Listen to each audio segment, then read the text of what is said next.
be going over AC systems. As you know, it's kind of important in the South to have AC because it gets really hot down here. And I'm going to kind of give you all a little bit what goes on in the AC system, how to fix it if it breaks, or what happens when it breaks. Starting with the AC compressor. So your AC compressor is what pumps the whole fluid, what makes everything go around and keeps your car cool. It starts out as a low pressure gas going in, and then it pumps out as a high pressure, high temperature gas. Now as it flows down into your condenser, it flows through all these little individual holes and slowly gets cooled down as the radiator fan blows through. It cools that and turns it into a high pressure liquid. As the liquid comes through, it goes down into your air dryer or desiccant bag, which pulls out any kind of contaminants in there like water, metal shavings, and other things that are in the system. The reason I say metal shavings is because everything in there is metal, and there's metal moving parts, and so there's little shavings every now and then that go through the system and they get caught in there. As it flows through there, it goes into your expansion valve or the orifice tube. Every vehicle is different. Some of them don't have the expansion valve, they'll have the orifice tube, and so they don't need this. They need an accumulator later on in the system, which does the same thing. It just dries out, cleans out any contaminants. Now, for this one, I did the expansion valve.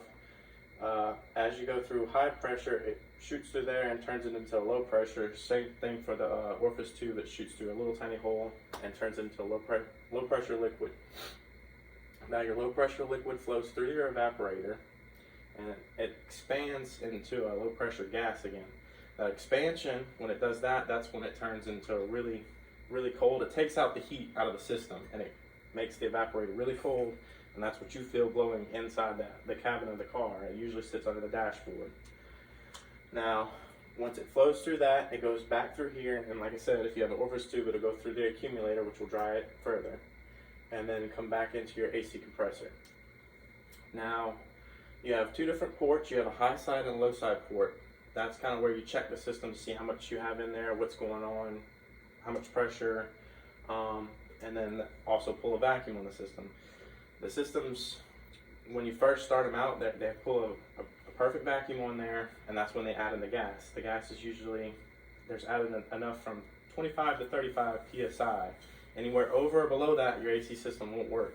So that's when you have a leak or anything like that and stuff's getting out, and you try to add it in, you're trying to get it back to that perfect area where it can sit. And if you add too much, the AC compressor won't kick on either. That's to prevent it from blowing up or anything happening, causing it to break or any issues like that.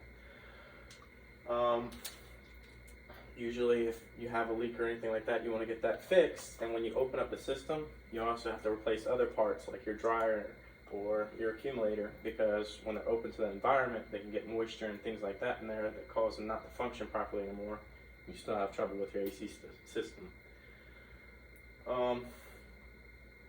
Other than that, there's not much going on. It just keeps recycling the same process and it starts over again, and you have fresh AC.